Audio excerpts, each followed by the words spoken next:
নমস্কাৰ জয় অসম মই বিকাশ অসম বিল আছিল অসম কামুজিলা সমিতিৰ মুখ্য সচিব অসমৰ ৰাজ্যক এটা বিষয় অৱগত কৰিব বিচাৰিছো 2022 আৰু 2023 বৰ্ষত যেটো বিষয়ে অসমৰ বিভিন্ন জন আপোনাৰ প্ৰাৰ্থীৰ মন চুই গৈছিলে অসমৰ এটা অখনি সংকেত যেটো সংকেত অসমৰ চৰকাৰে বা অসম পুলিচ প্ৰশাসনে এই বিষয়ত কিয় গুৰুত্ব দিয়া নাই আমি কথাটো ভাবি পোৱা নাই যে বিগত 2022 আৰু 23 বৰ্ষত যেটো ষ্টাফ সিলেকশন কমিশন এসএসসি যেটো এক্সামিনেশন আছিল তাত প্ৰায় 3400 প্ৰায় 3500 3500 পোষ্টৰ কাৰণে অসমৰ বাবে সংৰক্ষিত পোষ্টত অসমৰ বাহিৰৰ পৰা বিভিন্ন ৰাজ্যৰ পৰা উত্তৰ প্ৰদেশ বিহাৰ ঝাৰখণ্ড ওয়েষ্ট বেংগল কলিকতা বিভিন্ন এৰিয়াৰ পৰা অসমৰ বাবে সংৰক্ষিত পোষ্টৰ বাবে সেই সকল ব্যক্তিয়ে অসমৰ বৰ্হি ৰাজ্যৰ ব্যক্তিয়ে অসমৰ পৰা ভুৱা পেন কাৰ্ড অসমৰ পৰা ভুৱা ডমিচিয়েল অসমৰ পৰা ভুৱা কাষ্ট সাৰ্টিফিকেট উলিয়াই 3500 যি ষ্টাফ সিলেকশন পোষ্ট খুলিছিল 2022 আৰু 2023 বৰ্ষত তাৰ বাবে এপ্লাই কৰি তেওঁলোকে অসমৰ পদসমূহক তেওঁলোকে লৈ যাব কাৰণে অসমৰ বাবে সংৰক্ষিত পদসমূহ তেওঁলোকে অকুপাই কৰিবৰ কাৰণে চেষ্টা কৰিছিল য'ত আপোনালোকে বাতৰি পৰিবেশন হৈছিল দেখিছিলে যে বিল আছিল না অসমৰ এটাই অৰ্গানাইজেচন অসমৰ অৰ্গানাইজেচন বিল আছিল না অসমৰ বিভিন্ন প্ৰান্তত তেজপুৰতে হওক আপোনাৰ আজৰাতে হওক গুৱাহাটীতে হওক বা নৰ্মেলৰ যি আপোনাৰ ষ্টাফ সিলেকশন কমিশনৰ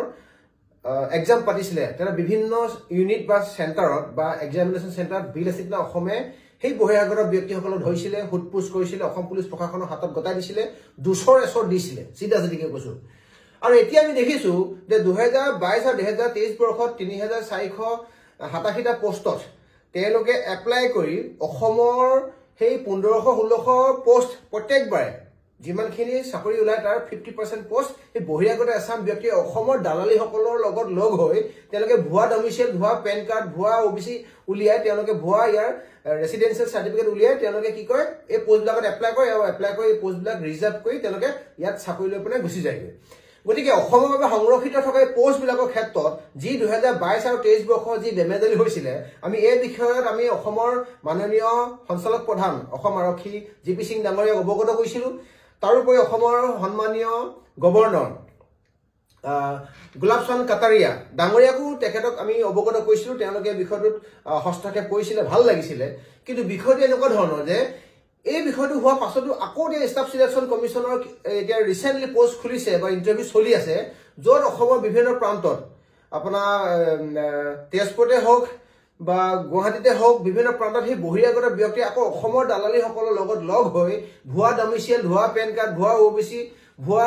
ৰেসিডেন্সিয়েল সাৰ্টিফিকেট উলিয়াই তেওঁলোকে এপ্লাই কৰিছে ইতিমধ্যে আমি 2-4টা ভিডিঅ দেখিছো বা মোৰ এসএসসি ক্যান্ডিডেটে মোক ইতিমধ্যে অৱগত কৰিছে যে বিকাশ দা এই ঘটনাটো আকৌ বা অসমত আকৌ উকমুকনি দিছে গতিকে অসমৰ থকা প্ৰত্যেকজন অসমীয়াক ভাল পোৱা স্বাভিমানী অসমীয়াক এটা কথা আমি ক'ব বিচাৰিছো এই যি অখনি সংকেত অসমৰ বাবে ৰিজাৰ্ভ থকা ষ্টাফ সিলেকশন কমিশনৰ চাকৰিবিলাকো তেওঁলোকে লৈ গুচি গৈছে গতিকে অসমৰ মানুহ জাগিব হল অসমৰ মানুহে এনেকুৱা যিসকল বহিৰাগত ব্যক্তি যিসকলে নন আসামিজ তেনেকে অসমীয়াত কথাও ক'ব নাজানে তেওঁলোকৰ অসমীয়াত না লিখিব পাৰে তেওঁলোকে না অসমীয়াত কথা ক'ব পাৰে অসমৰ কাৰণে ৰিজাৰ্ভ থকা এনেকুৱা ষ্টাফ সিলেকশন কমিশনৰ পোষ্টবিলাক তেওঁলোকে এপ্লাই কৰি পেলাই তেওঁলোকে বিভিন্ন চল চাতুৰিয়ে তেওঁলোকৰ কোনোবা হাংগু পাংগু কোনোবা অফিচাৰবিলাকৰ লগত তেওঁলোকৰ কানেকশ্যন আছে ইয়াত ধৰিছো ষ্টাফ সিলেকশনৰ ধৰিছো বিএসএফতে হওক সিএসএফতে হওক তেওঁলোকৰ কোনোবা ওপৰৰ বছবিলাকৰ লগত কানেকশ্যন আছে তেওঁলোকৰ লিংক কৰি তেওঁলোকে ইয়ালৈ আহিছে আৰু ইয়াত এপ্লাই কৰে চাকৰি লৈ তেওঁলোকে পোষ্টিং চেঞ্জ কৰি বেলেগলৈ গুচি যায় গতিকে আমি বিলাসিত অসমে বিগত 2022 আৰু 23 বৰ্ষত ওলোৱা 3487টা পোষ্টত এপ্লাই কৰা বহিৰাগত ব্যক্তিসকলক মাধৰ মাৰি দিছিলো অন কেমেৰা দিছিলো ঠালো থাপৰ দিছিলো যি দিব লাগে সব দিছিলো আৰু এইটো অন কেমেৰা কথা কম এইবিলাক কাৰণ অসমৰ বাবে সংৰক্ষিত হৈ থকা পোষ্টবিলাকত কোনোবা বহিৰাগত ব্যক্তিয়ে আহিলে বিভিন্ন চল চাতুৰিয়ে এপ্লাই কৰিব আৰু অসমৰ ভৱিষ্যতটোক অন্ধকাৰলৈ ঠেলি দিব ডেকা গাভৰু এইটো আমি কেতিয়া কোনো কাৰণে বিলাসিত অসমে মানা নাছিলো আৰু মনা নাই আৰু আমি ভাবিছো বিলাসিত অসমে এইটো কথা স্পষ্টভাৱে আপোনালোকক জনাব বিচাৰিছো যিসকল ব্যক্তিয়ে বহিৰাগত ব্যক্তি ইয়াতে আহি পেলাই ইয়াৰ ভুৱা সাৰ্টিফিকেট উলিয়াই এপ্লাই কৰি আমাৰ অসমৰ সন্তানসকলৰ অসমৰ ডেকা গাভৰুসকলৰ ভৱিষ্যত ধ্বংস কৰিব বিচাৰিছে বিলাসিত অসমে যদি তেনেকুৱা ব্যক্তি যদি ৰাস্তাত পাওঁ কৰবাত পালে একো হুটপুছ কৰিবলৈ নাই নেক্সট টাইম কোনো চাকৰি এপ্লাই কৰিব নোৱাৰাকে ব্যৱস্থা কৰি পঠিয়াম মানে গতিকে সেইটো কাৰণে স্পষ্টকৈ কৈছো অসমৰ দল সংগঠন সকলোবিলাক সজাগ হওক অসম পুলিচ প্ৰশাসন আৰু অসমৰ প্ৰত্যেকটো বিভাগক এইটো কথা জনাব বিচাৰিছো আৰু যিসকল ব্যক্তিয়ে আপোনাৰ তেজপুৰ মিছাতে হওক আজৰাতে হওক ইয়াৰ